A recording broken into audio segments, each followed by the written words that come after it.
তীর নিক্ষেপ করার সাথে সাথে নবীর সাহাবীর শরীরের মধ্যে গিয়ে তীর নিক্ষেপ হয়েছে, নির্ভুলভাবে অব্যর্থভাবে নবীর সাহাবীর উপরে লেগেছে। আল্লাহ নবীর সাহাবী আব্বাদ ইবনে বিশির বিন্দু পরিমাণ নড়লেন না, তিলাওয়াতও বন্ধ করলেন না, তিলাওয়াত করতেছেন, রক্ত জড়িয়ে পড়তেছে।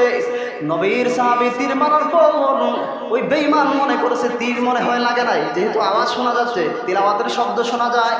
এবার সে আরেকটা তীর নিক্ষেপ করেছে নবীর সাহাবীকে লক্ষ্য করে, সেই তীরটাও নবীর সাহাবীর শরীরের মধ্যে লেগেছে। নবীর সাহাবী তিলাওয়াত বন্ধ করলেন না, আকাশ বাতাস মুখরিত করে তিলাওয়াত করতেছে। বেঈমান মনে করেছে এই তীরটাও লাগে নাই, আবার সে আরেকটা তীর নিক্ষেপ করেছে নবীর সাহাবীকে লক্ষ্য করে, সেই তীরটাও অব্যর্থভাবে নির্ভুলভাবে নবীর সাহাবীর শরীরের মধ্যে লেগেছে। নবীর সাহাবী তিলাওয়াত করতেছে, শেষ পর্যায়ে চলে আসছে, নবীর সাহাবীর মরণের অন্তিম মুহূর্ত চলে আসছে।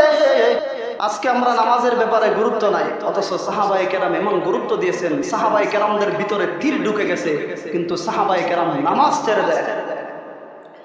মুহতারাম হাজিরিন, কিতাবের মধ্যে আসছে, হেকায়াতে সাহাবা উর্দু কিতাবের মধ্যে আসছে, দুইজন সাহাবী কোন এক যুদ্ধের প্রত্যাবর্তনের পর, যুদ্ধের পর সাহাবায়ে কেরাম মদিনাতে ঢুকতেন না। আল্লাহ রাসূলের একটা আদত ছিল, অভ্যাস ছিল যে রাত্রিবেলায় মদিনাতে ঢুকতেন না। যুদ্ধের পর তখন চিন্তা করলেন যে আমরা রাত্রি এখানেই তাঁবু টাকাবো, এখানেই থাকবো, রাত্রি শেষ হলে তারপরে ঢুকবো। তো দুইজন সাহাবীকে দায়িত্ব দিলেন, যেহেতু বেঈমানদের আক্রমণের আশঙ্কা আছে, সুতরাং দুইজন সাহাবী পাহারা দিবে রাত্রিতে। আব্বাদ ইবনে বিশির একজন সাহাবী, আরেকজন লেবাতুল খায়ের, দুইজন সাহাবীকে দায়িত্ব দিয়েছেন সারা রাত্রি পাহারা দিবা, যেন আমাদের উপর আক্রমণ না করে, আমাদেরকে জাগ্রত করবা।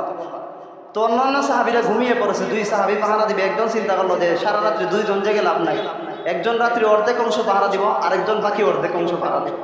তো একজন সাহাবী লেবাতুল খায়ের সে ঘুমিয়ে পড়েছে, আর আব্বাদ ইবনে বিশির সে জাগ্রত রয়েছে। তখন সে চিন্তা করলো অযথা জাগ্রত দেখে লাভ নাই, তার চাইতে বরং আমি নামাজ পড়া শুরু করে দিই, তাহাজ্জুদ নামাজ পড়ি। মুহতারাম হাজিরিন, আল্লাহ নবীর সাহাবী আব্বাদ ইবনে বিশির নামাজের মধ্যে দাঁড়ায় গেছেন, খোলা আকাশের নিচে সূরা তাহা তিলাওয়াত করতেছেন। নবীর সাহাবী নামাজে দাঁড়ায় আকাশ বাতাস মুখরিত করে তিলাওয়াত করেন। একজন বেঈমান ছিল, যার স্ত্রী যুদ্ধের মধ্যে হত্যা হয়ে গিয়েছিল। তখন সেই বেঈমান প্রতিজ্ঞা করেছিল, আমি এটার প্রতিশোধ না নিয়ে ছাড়বো না, মুহাম্মদের বাহিনীর উপরে আমি এই প্রতিশোধ নিব। ওই বেঈমান দূর থেকে আওয়াজ লক্ষ্য করে তীর নিক্ষেপ করতেছে। নবীর সাহাবীকে একটা তীর নিক্ষেপ করেছে আওয়াজ লক্ষ্য করে। তীর নিক্ষেপ করার সাথে সাথে নবীর সাহাবীর শরীরের মধ্যে গিয়ে তীর নিক্ষেপ হয়েছে, নির্ভুলভাবে অব্যর্থভাবে নবীর সাহাবীর উপরে লেগেছে। আল্লাহ নবীর সাহাবী আব্বাদ ইবনে বিশির বিন্দু পরিমাণ নড়লেন না, তিলাওয়াতও বন্ধ করলেন না, তিলাওয়াত করতেছেন, রক্ত জড়িয়ে পড়তেছে। ওই বেঈমান মনে করেছে তীর মনে হয় লাগে নাই, যেহেতু আওয়াজ শোনা যাচ্ছে, তিলাওয়াতের শব্দ শোনা যায়। এবার সে আরেকটা তীর নিক্ষেপ করেছে নবীর সাহাবীকে লক্ষ্য করে, সেই তীরটাও নবীর সাহাবীর শরীরের মধ্যে লেগেছে। নবীর সাহাবী তিলাওয়াত বন্ধ করলেন না, আকাশ বাতাস মুখরিত করে তিলাওয়াত করতেছে। বেঈমান মনে করেছে এই তীরটাও লাগে নাই, আবার সে আরেকটা তীর নিক্ষেপ করেছে নবীর সাহাবীকে লক্ষ্য করে, সেই তীরটাও অব্যর্থভাবে নির্ভুলভাবে নবীর সাহাবীর শরীরের মধ্যে লেগেছে। নবীর সাহাবী তিলাওয়াত করতেছে, শেষ পর্যায়ে চলে আসছে, নবীর সাহাবীর মরণের অন্তিম মুহূর্ত চলে আসছে। ওই সাহাবীকে ডাক দিয়ে বলে, এ লেবাতুল খায়ের, তাড়াতাড়ি উঠো, আমার আর সময় নাই, মরণের অন্তিম মুহূর্ত চলে আসছে। ওই সাহাবী ঘুম থেকে জাগ্রত হয়ে তাকা দেখেন নবীর সাহাবী রক্তাক্ত হয়ে গেছে তীরের আঘাতে, জমিন লাল হয়ে গেছে। লেবাতুল খায়ের আব্বাদ বিন বিশিরকে ডাক দিয়ে বলতেছেন, এরে নবীর সাহাবী, প্রথম তীরটা যখন তোমার শরীরে লেগেছিল তখন ওই তো আমাকে বলতে পারতে, তুমি এই তিনটা তীর কিভাবে সহ্য করলে? আল্লাহর নবীর সাহাবী আব্বাদ ইবনে বিশির ডাক দিয়ে বলেন, এরে লেবাতুল খায়ের, খোলা আকাশের নিচে আল্লাহর কোরআনের তিলাওয়াত করতেছিলাম নামাজের মধ্যে, এমন ভালো লাগতেছিল, এমন মজা লাগতেছিল, মন চাইছিল না এই সূরাটা শেষ না করা পর্যন্ত নামাজ শেষ করি। সুবহান, আরেকটু জোরে পড়েন না সুবহানাল্লাহ। চিন্তা করেন, নবীর সাহাবীর ভিতরে তীর ঢুকে গেছে, রক্তাক্ত হয়ে গেছে, নবীর সাহাবী নামাজ ছেড়ে দেয়। আজকে আমরা নামাজের ব্যাপারে কত অবহেলা, আজকে নামাজের গুরুত্ব আমাদের কাছে। মুহতারাম হাজিরিন, সাহাবায়ে কেরাম নামাজকে এমন ভাবে গুরুত্ব দিয়েছে, অন্ধ সাহাবী তারপরে মসজিদে গিয়ে নামাজ আদায় করেছে। আল্লাহর নবীর অন্ধ সাহাবী আব্দুল্লাহ ইবনে উম্মে মাকতুম নবীর কাছে গিয়ে বলেন, ইয়া রাসূলুল্লাহ, ইয়া হাবিবাল্লাহ, আমি অন্ধ সাহাবী, কিন্তু আমি মসজিদে আসতে আমার সমস্যা হয়, আমার বাড়িটা অনেক দূরে, আমাকে কি মসজিদে এসে নামাজ আদায় করতে হবে? অন্ধ সাহাবীকে নবী বললেন, এ অন্ধ সাহাবী আব্দুল্লাহ ইবনে উম্মে মাকতুম, যাও যাও তুমি বাড়িতে নামাজ আদায় করবে। নবী অর্ডার দিয়ে দিয়েছেন, যাও তুমি বাড়িতে নামাজ আদায় করবে, যেহেতু তুমি অন্ধ সাহাবী। এবার অন্ধ সাহাবী আব্দুল্লাহ ইবনে উম্মে মাকতুম চলে যাচ্ছে। আবার নবী ওই সাহাবীকে ডাক দিয়ে আনলেন, এই শুনে যাও। আবার ডাক দিয়ে আনার পর নবীর সাহাবীকে বলেন, এ আব্দুল্লাহ ইবনে উম্মে মাকতুম, মসজিদের মিনার থেকে যখন আযান হয়, তুমি কি সেই আযানের ধ্বনি শুনতে পাও? আব্দুল্লাহ ইবনে উম্মে মাকতুম বলেন, ইয়া রাসূলুল্লাহ, ইয়া হাবিবাল্লাহ, মসজিদের মিনার থেকে যখন আযান হয়, সেই আযানের ধ্বনি আমি শুনতে পাই। আল্লাহ রাসূল তৎক্ষণাৎ ওই সাহাবীকে বললেন, যদি মসজিদের মিনার থেকে আযান শুনতে পাও, তাহলে তোমাকে অবশ্যই মসজিদে এসে নামাজ আদায় করতে হবে। সুবহানাল্লাহ। অন্ধ সাহাবী রাসূল বললেন, যদি শুনতে পাওয়া যায় তাহলে তোমারও আয়া মসজিদে নামাজ পড়তে হবে। এটা গুরুত্ব বোঝাতে গিয়ে বলেছেন ওই অন্ধ সাহাবী। তারপর কি করলেন? আব্দুল্লাহ ইবনে উম্মে মাকতুম বাড়িতে চলে গেছেন। বাড়িতে যাওয়ার পর বলেন, স্ত্রীকে ডাক দিয়ে বলতেছেন, পয়গম্বর আরবি বলেছেন আমাকেও মসজিদে গিয়ে নামাজ আদায় করতে হবে। এই স্ত্রী, আমার ঘর থেকে মসজিদ পর্যন্ত রশি বেঁধে দাও। মসজিদের মিনার থেকে যখন আযান হয়ে যাবে, ওই রশি ধরে ধরে মসজিদের মধ্যে নামাজের জন্য চলে যাব। সুবহানাল্লাহ। আরেকটু জোরে পড়েন না, সুবহানাল্লাহ। অন্ধ সাহাবী মসজিদে গিয়ে নামাজ আদায় করেন। আর আমরা কেমন, আমাদের চোখ আছে, সব আছে, হাত পা সবই আছে, হাঁটতেও পারি, দেখতেও পারি, চলতেও পারি, কিন্তু আমরা মসজিদে এসে নামাজ আদায় করি না। মসজিদের মধ্যে নামাজ পড়লে আল্লাহ তাআলা বেশি সওয়াব দেন। হাদিসের কিতাবে লিখেন, আল্লাহ তাআলা মসজিদের জামাতের সাথে নামাজ আদায় করলে 27 গুণ সওয়াব বেশি দিয়ে দেন। আল্লাহ রাসূল বলেন যে বাড়ির চাইতে মসজিদে নামাজ পড়লে 27 গুণ সওয়াব বেশি দেওয়া হয়। এজন্য তোমরা মসজিদে গিয়ে জামাতের সাথে তাকবীরে ওলার সাথে নামাজ আদায় করো।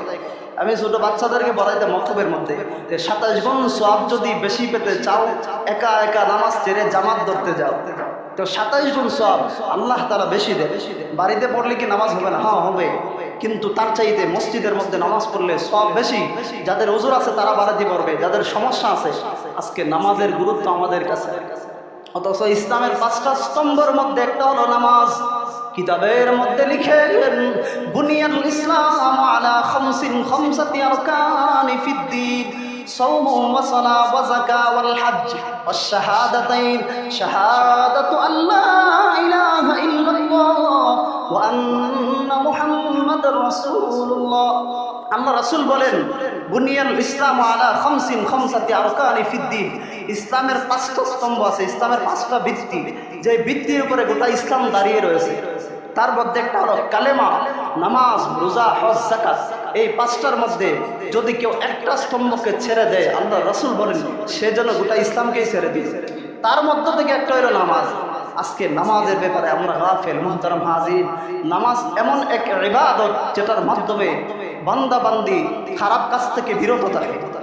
নামাজ পড়লে ওই মানুষকে সে আর অশ্লীল কাজ করবে না, খারাপ কাজ করবে না। আল্লাহ নিজেই কোরআনে 21 নম্বর পারার প্রথম আয়াতেই বলেছেন, আয়াত নাজিল করে, উতলু মা উহিয়া ইলাইকা মিনাল কিতাব ওয়া আকিমিস সালাহ ইন্নাস সালাতা তানহা আনিল ফাহশাই ওয়াল মুনকার ওয়া লাযিকরুল্লাহি আকবার।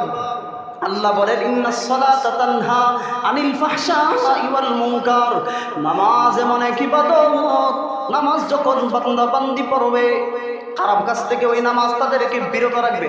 তারা খারাপ কাজ করবে না। তাহলে নামাজ পড়লে মানুষের হক নষ্ট করবে না, মানুষের উপরে জুলুম করবে না, খারাপ কাজ করবে, নামাজ তাকে বিরত রাখবে। একজন নামাজি ব্যক্তি চিন্তা করবে না, আমি তার এটা নষ্ট করতে পারি না, তার হকটা নষ্ট করতে পারি না, তার সাথে এমন খারাপ আচরণ করতে পারি না। নামাজ তাদেরকে বিরত রাখবে। মুহতারাম হাজিরিন, আজকে নামাজের গুরুত্ব আমাদের নাই। আল্লামা নজরুল ইসলাম কাসিমি একজন বড় আলেম আছে বাংলাদেশে, নজরুল ইসলাম কাসিমি। ওনাকে এক বেঈমান বলেছিল যে মুফতি সাহেব, তোমাদের মসজিদে ফজরের নামাজে মানুষ কেমন হয়? তখন তিনি উত্তর দিয়েছিলেন, একবারে সীমিত, একবারে কম। যেদিন তোমাদের জুমার নামাজের সমান ফজরের নামাজের মানুষ হবে, সেদিন মুসলমানদের বিপ্লব শুরু হবে, মুসলমানদেরকে রুখে দিতে কেউ পারবে না। ওই বেঈমান বলেছিল। আজকে আমাদের ফজরের নামাজ আর জুমার নামাজ কি এক হয়? আজকে আমাদের নামাজের কি হালত, কি অবস্থা! দোস্ত, নামাজ পড়ো, নামাজ না পড়লে কিন্তু কঠিন শাস্তি হবে। মা সালাকাকুম ফি সাকার। এজন্য যুবক ভাইয়েরা যারা আছেন, আপনারাও নামাজে আসবে, আল্লাহকে ওয়াস্তে। যদি বলেন হুজুর আমাদের পায়ে ধরেন, পায়ে ধরতেও রাজি আছি, তারপরেও নামাজে আসেন, কয়েকদিন পরে দেখেন আপনার মনটা মসজিদের সাথে লেগে থাকে। জন্য আসেন, নামাজের প্রতি আমরা গুরুত্ব দিই, আমরা নামাজ আদায় করি, নামাজ কায়েম করি, আমরা সমাজটাকে পরিবর্তন করি। আপনি যদি আমার কথা না মানেন তাহলে পরিবর্তন হবে না। মানলে শুধু মানুষের কথা মানা যায়, আর না মানলে যত বড় ব্যক্তিত্বই হোক, আন্তর্জাতিক বক্তায় বললেও মানবেন না, তাহলে কি লাভ আছে? আর যদি আমি শুধু মানুষের কথাই মানেন তাহলে এটা ফায়দা আছে। এজন্য আসেন পরিবর্তন হই। যদি একজনকে মানেন তাহলে পরিবর্তন হওয়া সম্ভব। একজন হাফেজে কোরআন ছিল, হাফেজ আবুল বারাকাত, যাকে মালদ্বীপের মানুষ মেরেছিল, ওটা মালদ্বীপ পরিবর্তন হয়ে গিয়েছিল। হাফেজ আবুল বারাকাতের কথা মেরেছিল, ওটা মালদ্বীপের মানুষ মুসলমান হয়ে গেছে। এজন্য আসেন পরিবর্তন আল্লাহ তাআলা চাইলে একজন মানুষের মাধ্যমে পরিবর্তন করতে পারে। এই যে পড়েন না কবিতার মধ্যে, যুগ জামানা পাল্টে দিতে চায় না অনেকজন, এক মানুষই আনতে পারে জাতির জাগরণ। তাহলে এক মানুষ যদি আপনারা মানেন তাহলে জাগরণ নেই, যদি না মানেন তাহলে ফায়দা হবে না। এজন্য আসুন আমরা নামাজ আদায় করি। যুবক ভাইয়েরা যারা আছেন, 5 ওয়াক্ত নামাজে আসেন, নামাজ পড়ে দেখেন, ভালো লাগবে ইনশাআল্লাহ। আপনার অন্তরটা পরিশুদ্ধ হবে, আপনার অন্তর গুনাহ থেকে, আপনাকে ফাহেশা থেকে বিরত রাখবে।